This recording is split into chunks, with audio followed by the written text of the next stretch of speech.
Assalamualaikum warahmatullahi wabarakatuh. Tribunal bersama saya Muhammad Yon Rinaldi. Saat ini bersama saya Pak Ridwan, psikolog dari Universitas UIN Sultan Taha Jambi. Selamat sore Pak, apa kabar? Sore, alhamdulillah sehat. Alhamdulillah sehat. Sehat Bang Yon? Alhamdulillah sehat. Dan Tribunal, kasus pelecehan seksual masih hangat dibicarakan sampai saat ini. Yang paling booming itu minggu kemarin seorang mahasiswi kedokteran itu dilecehkan di ruang operasi Rumah Sakit Umum Raden Matahir Jambi. Nah, kali ini kita tidak akan membahas kasus tersebut, tapi kita akan membahas bagaimana dampak dari pelecehan seksual tersebut terhadap korban, khususnya korban perempuan. Benar. Langsung saja kita ke Pak Ridwan, Pak. Menurut dari sisi psikologi, itu apa sih dampak dari pelecehan seksual itu sendiri terhadap korban, khususnya korban pelecehan seksual perempuan? Laki-laki ya? Nah, karena laki-laki ada juga ya, Pak. Nanti kita bahas laki-laki juga. Ini benar. Ya, perempuan terus jadi korban. Oke, baik. Kalau kita bicara dampak, tentu akibat yang ditimbulkan oleh sesuatu kejadian ya. Sesuatu kejadian yang kita sebut katakanlah pelecehan ya dalam hal ini. Nah, kejadian-kejadian yang tiba-tiba, yang tidak menyenangkan, tidak mengenakan, nah itu pasti biasanya akan menimbulkan rasa-rasa shock ya. Kemudian ada katakanlah traumatik tersendiri pada si individu ya, karena kejadian yang tidak diinginkan. Beda ya kalau diinginkan ya. Ya, kalau diinginkan. Nah, ini satu kejadian yang tidak diinginkan. Artinya akan menimbul masalah dampak psikologis maupun fisik. Ya, psikologis diantaranya seperti dia katakanlah merasa malu, jadi akan merasa malu ya dengan diri dia sendiri dan juga merasa malu dengan lingkungan. Kemudian juga efeknya dia bisa juga menyalahkan diri sendiri dan juga menyalahkan lingkungan ya, menyalahkan kenapa ini terjadi dia sementara dia sendiri kok tidak bisa menjaga diri, atau juga menyalah lingkungan, kenapa kok lingkungan tidak ada yang membantu, tidak ada yang menolong. Nah itu berkecamuk terus ya, konflik yang berkecamuk pada diri si individu. Kemudian bisa juga dia semacam ya menarik diri juga ya dari lingkungan, mengurung diri, tidak mau bertemu dengan siapapun. Itu tendensi-tendensi seperti orang-orang kayak depresi begitu ya. Dan bisa juga stres yang akut. Biasanya kebanyakan 90% wanita ya dengan korban kekerasan seksual secara luar biasa ya, katakanlah dengan intimidasi, ancaman, itu 90% mengalami stres berat ya. Nah, kemudian yang kita khawatirkan itu dari efek-efek yang ada, banyak sekali ya efek-efek yang bisa dimunculkan. Itu bisa lari ke namanya gejala PTSD. Nah, ini mungkin yang menarik ya kalau kita bahas ya. Post traumatic stress disorder. Jadi gangguan stres pasca saat trauma itu muncul. Jadi trauma itu pengalaman tidak menyenangkan atau melihat mendengar sesuatu yang tidak menyenangkan ya. Tetapi begitu dia teringat, dia terbayang, nah itu yang dikatakan traumatik. Nah, jadi orang-orang seperti itu gejala-gejalanya kan dia jadi teringat, jadi terbayang, kemudian bisa memunculkan mimpi buruk. Nah, jadi kadang-kadang dia mimpi buruk, itu ada ketakutan. Ketakutan ya, kata kayak orang paranoid, takut terhadap tempat, takut terhadap situasi, takut terhadap benda penyebab dari faktor traumatik tadi. Nah, ini jadi banyak juga sih, termasuk dampak fisik. Ya, dampak fisik itu akibat dari situasi-situasi yang membuat dia tertekan, kemudian pengelolaan emosi dikatakanlah di sistem saraf atau otaknya itu tidak bekerja dengan baik, ya, mengakibatkan ya tekanan darah bisa naik. Tekanan darah bisa naik tinggi ya, kemudian juga gula darah juga menjadi bermasalah, dan efeknya lebih susah lagi, ini bisa lari ke jantung. Jadi, nah itu efeknya sangat luar biasa ya dari PTSD itu tadi ya. Tapi kalau hanya katakanlah gejala fisik sementara, bukan sementara, tapi ya katakanlah tidak terlalu berat, kayak katakanlah sakit kepala, nah itu namanya psikosomatis ya. Begitu mengingat, begitu membayangkan, tiba-tiba langsung sakit kepala, tiba-tiba pingin muntah, mual dan segala macam, berarti ada masalah di lambung. Nah, tiba-tiba mungkin jadi sesak dadanya. Nah, Oh, sesak dada itu bisa juga disebabkan oleh traumatik ya, Pak ya?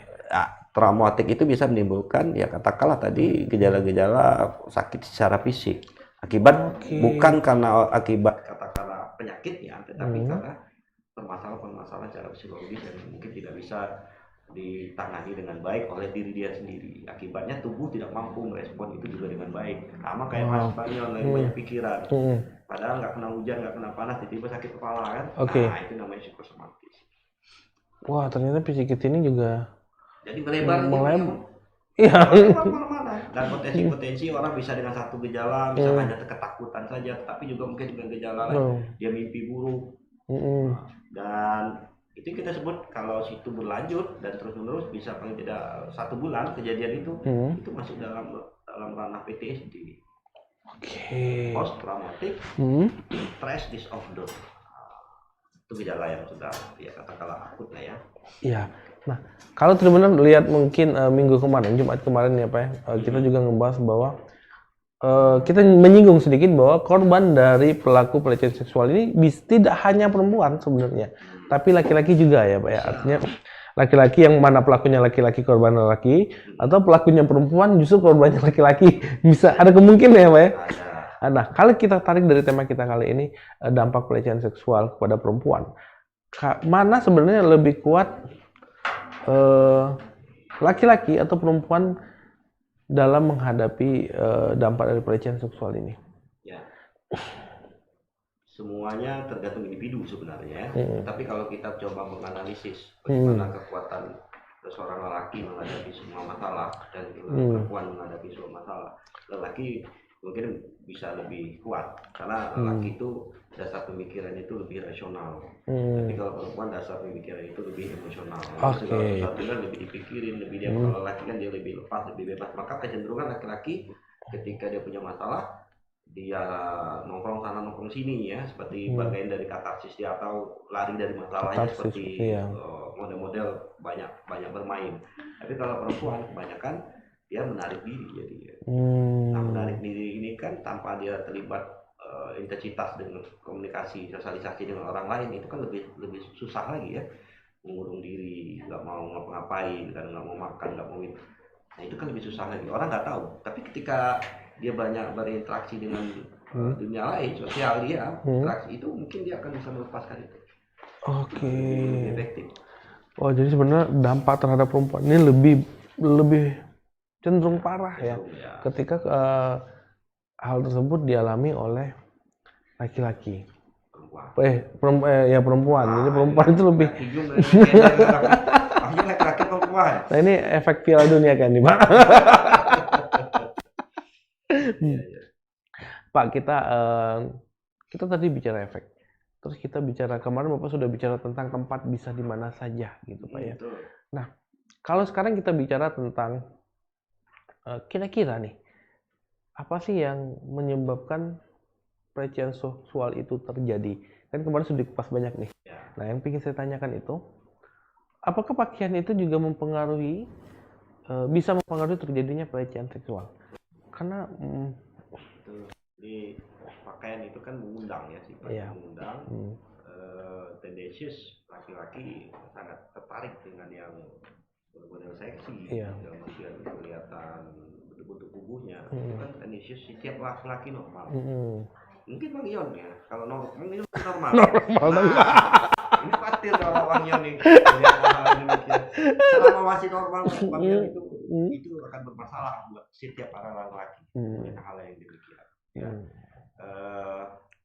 Tentu pemikiran-pemikiran ketertarikan itu yang sulitnya muncul dengan berbarengan dengan nafsu tadi.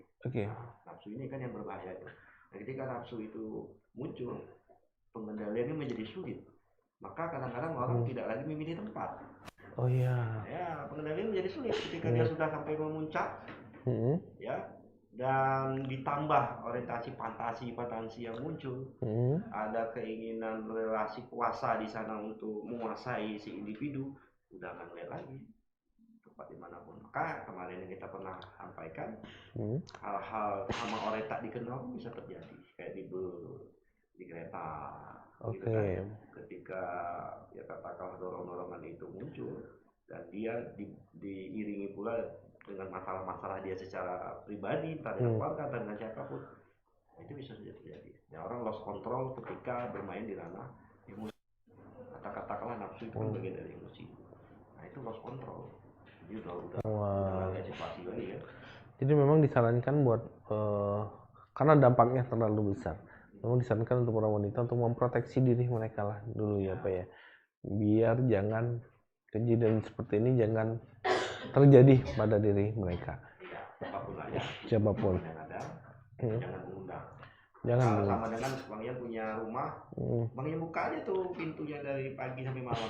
Kira-kira ada yang datang nggak? Ya juga sih. Walaupun mungkin daerah kita aman. Ya. Nah, kebetulan kalau orang lewat, orang nggak tahu mungkin ada penghuninya di dalam yang lagi belum tidur, itu ceritanya lain. Tetapi ketika itu dibuka, jadi itu ada ditutup pun orang ingin bongkar kan. Nah, demikian dengan perempuan dengan lengkap pun, pakaian itu bisa terjadi apalagi ketika dia dalam keadaan kondisi berpakaian kata orang tuh bahannya kurang. Oke. Tapi itu pula Bang yang kadang-kadang kita bermasalah juga dengan yang namanya penampilan. Maka ada perusahaan ataupun organisasi tertentu dia justru mengisyaratkan seperti itu kan kepada perempuan. Artinya apa? Perempuan ini tendensiusnya adalah menggoda, menarik perhatian. Dan laki-laki tendensius adalah mudah tergoda.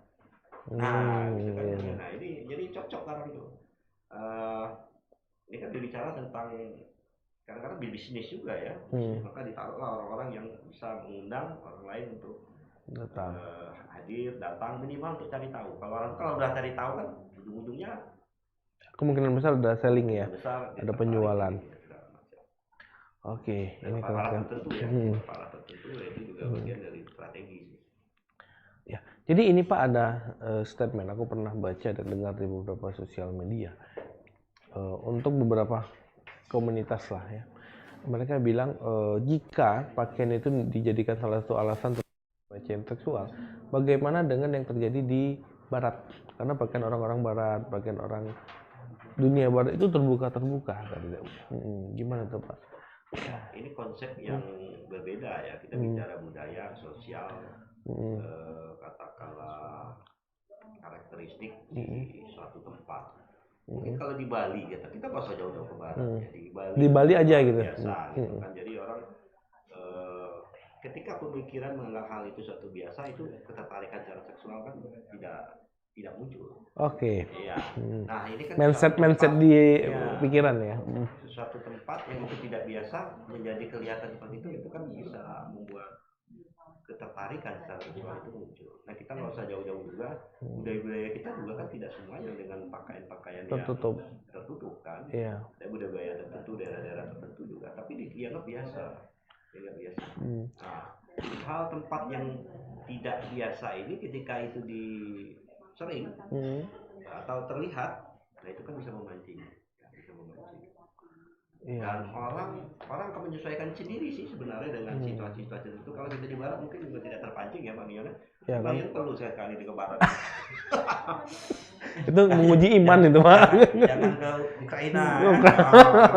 Langsung ke Eropa, Ukraina. Kali gitu kita ke baratnya Pak, ke Sumatera Barat atau Jawa Barat aja Pak?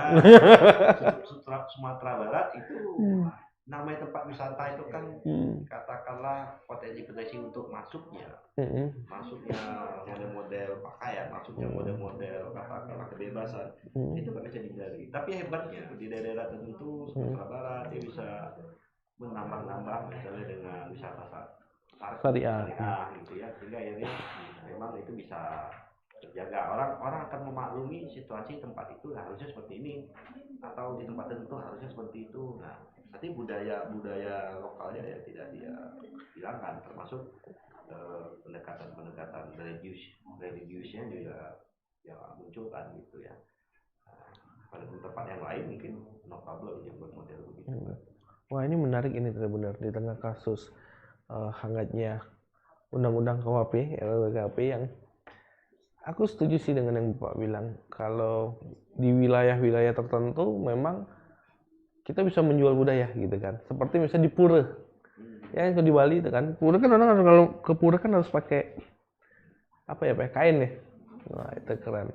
Nah, jadi Tribunner, aku tadi terpikir di mungkin setuju atau tidak Pak. Nanti terpikir di otak aku ini bahwa kalau misalnya nih, kayak kita misalnya di barat itu budayanya seperti itu, maka orang tidak tertarik lagi.